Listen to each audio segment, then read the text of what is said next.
capítulo 3, lido desta forma que eu estou fazendo, apresenta a serpente.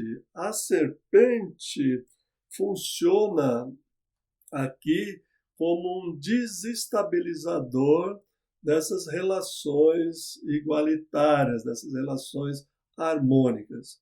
Eu sei que é muito difícil para nós da tradição cristã nos livrarmos da ideia, ou pelo menos tirarmos temporariamente a ideia de que a serpente é o diabo.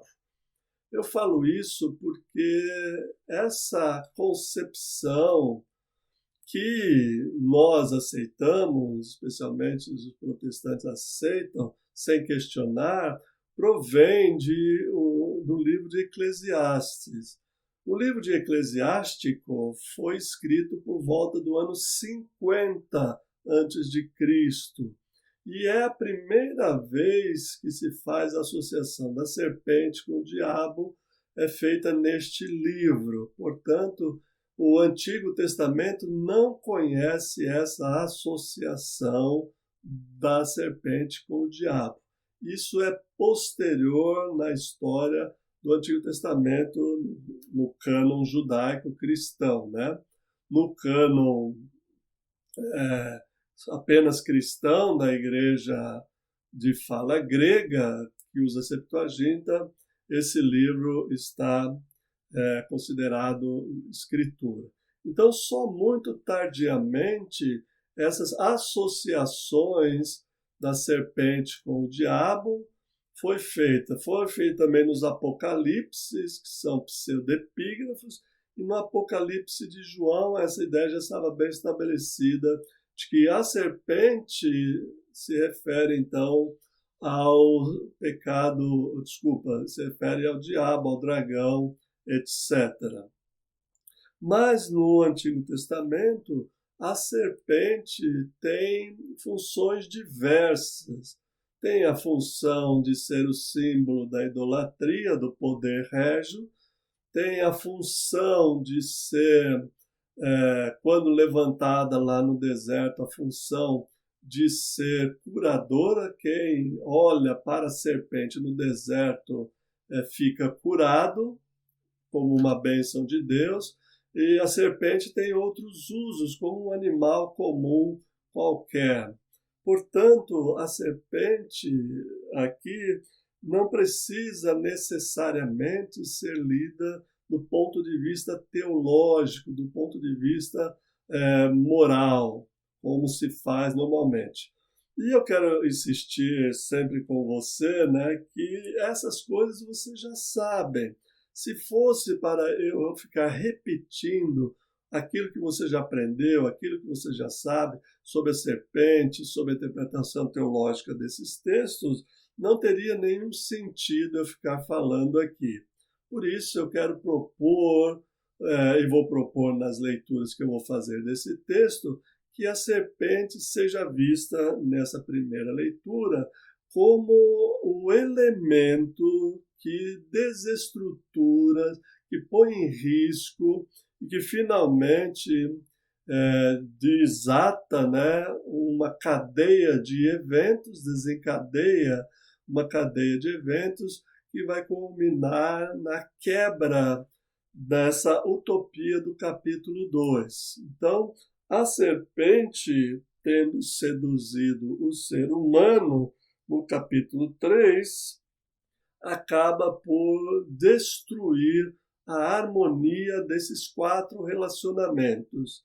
Então vejam, aqui no capítulo 3 aparece a destruição do relacionamento, a quebra do relacionamento de Deus ou do homem com Deus.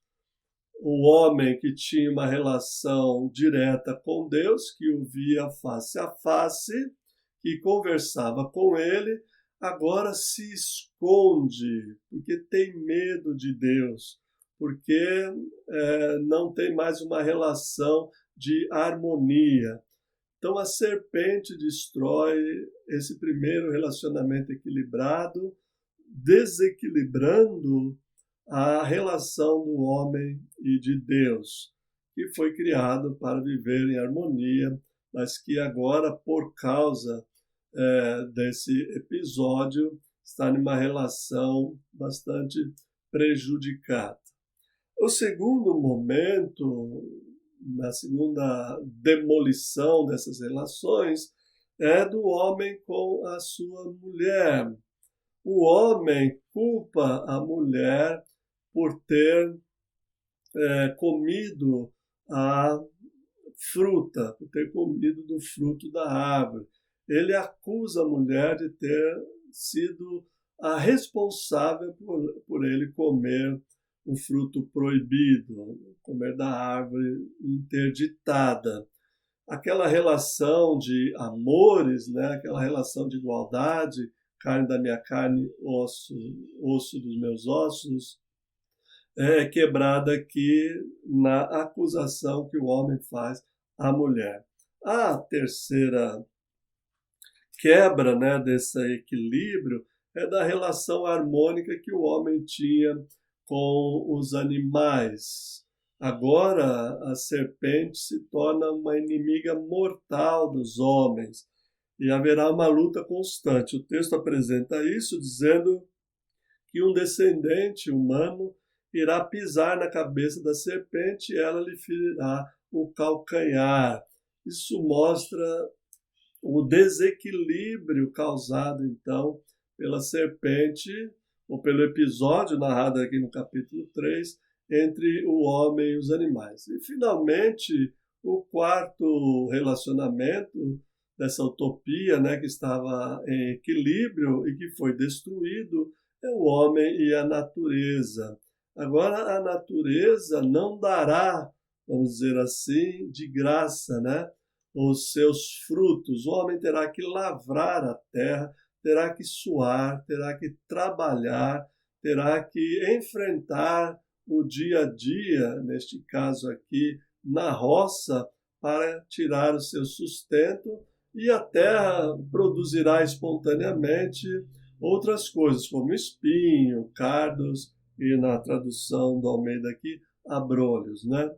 Então, o episódio capítulo 3 mostra essa destruição também desse quarto relacionamento equilibrado que nós encontramos no capítulo 2.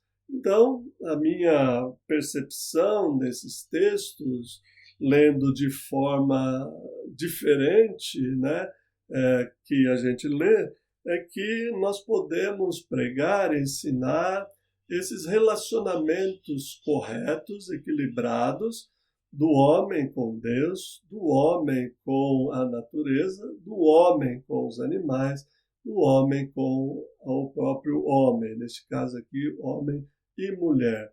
E como que a sedução, a desobediência, a fuga, né, da palavra de Deus acaba por destruir e colocar esses relacionamentos no nível de sofrimento que nós temos, no nível de dor, no nível de conflito. Essas relações harmoniosas se transformaram em conflitos e que nós precisamos resolver. Então, uma demanda desse texto não é para informar que houve um momento que a humanidade se desequilibrou de todas as formas, em todos os seus relacionamentos, não é para informar, mas é para ser um alerta, um chamado missionário, um chamado de Deus para consertarmos, restaurarmos e sermos restaurados nesses relacionamentos, nos relacionamentos com tudo e com todos. Por exemplo, Paulo diz que a natureza geme sob o poder daqueles que a sujeitou, esperando a libertação dos filhos de Deus. Isto é, libertos por Cristo, libertos por Deus, nós libertamos também a natureza, seja a natureza, incluindo aqui os animais também, e a natureza ser humano, de igual para igual, já que o nosso relacionamento com Deus foi restaurado. Então, essa necessidade de restauração vai passar, primeiramente, pela correção do nosso conflito com Deus. Uma vez que esse conflito esteja resolvido, todos os outros, os demais,